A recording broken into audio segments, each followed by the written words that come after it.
Hi friends, இப்போ பார்த்தீங்கன்னா நம்ம வந்து மாட்டுக்கு வெட்டி போட்டாச்சு. தீவனம்லாம் தட்டு எடுத்து போட்டோம். அடுத்து பார்த்தீங்கன்னா போகிற வழியில் இந்த தென்னை மரத்தை பார்த்தோம். இந்த சைட்லலாம் கொஞ்சம் அறுத்து விட்டு, அடுத்து காட்டுக்குள்ளே குச்சி இடத்துல பார்த்தீங்கன்னா ஒரு தென்னை மட்டை வந்துருச்சு. அதையும் நம்ம எடுத்து போட்டு, அடுத்து பார்த்தீங்கன்னா இதை என்னடா வெட்டிகிட்டு இருக்கோம் அப்படின்னு பார்த்தீங்கன்னா, நம்ம கிணத்துக்கு போகிற வழி இதுதாங்க. இந்த வழி வந்து கொஞ்சம் மேடான பகுதி, ஓடை வரும். அதனால சரி தாத்தா இந்த வழியாக தான் நடந்து எப்போவுமே போய் அவர் மட்டும் தான் தண்ணி எடுத்து விடுவார். பாட்டிக்கு எடுத்து விட தெரியாது.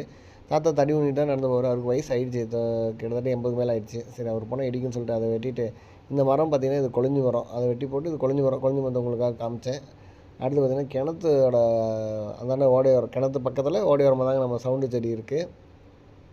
அதில் வந்து பார்த்திங்கன்னா நம்ம ஆட்டுக்கு தேவையான அளவு சவுண்டு செடி வெட்டி போட்டுட்டு இதை எடுத்துகிட்டு போய் நம்ம ஆட்டு கட்டி விட்டால் போதும்னு நினைக்கிறேன். இந்த அளவு இங்கே இருக்கிறது கரெக்டாக இருக்கும். சரின்னு சொல்லி இதை வெட்ட ஆரம்பிச்சிட்டோம். வெட்டிட்டு எடுத்துகிட்டு போயிட்டுருக்கோம். அடுத்து பார்த்திங்கன்னா நம்ம கிணறு பக்கத்துலேயே இருக்குது. அந்த கிணத்துல வந்து பார்த்திங்கன்னா மோட்ரு வந்து சரியாக 2 நாளாக ஏதோ ஓடலை அப்படிங்கிற மாதிரி தாத்தா சொன்னார்.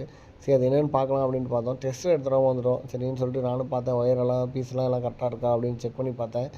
எல்லாமே கரெக்டாக இருக்குது. சரி ஓகே, அது டெஸ்ட்டு எடுத்துகிறதுனால நமக்கு அது என்னன்னு சரியாக கண்டுபிடிக்க முடியல. சரி நாளைக்கு பார்த்துக்கலாம் அப்படின்னு சொல்லி டைம் ஆகிடுச்சின்னு வந்தாச்சு.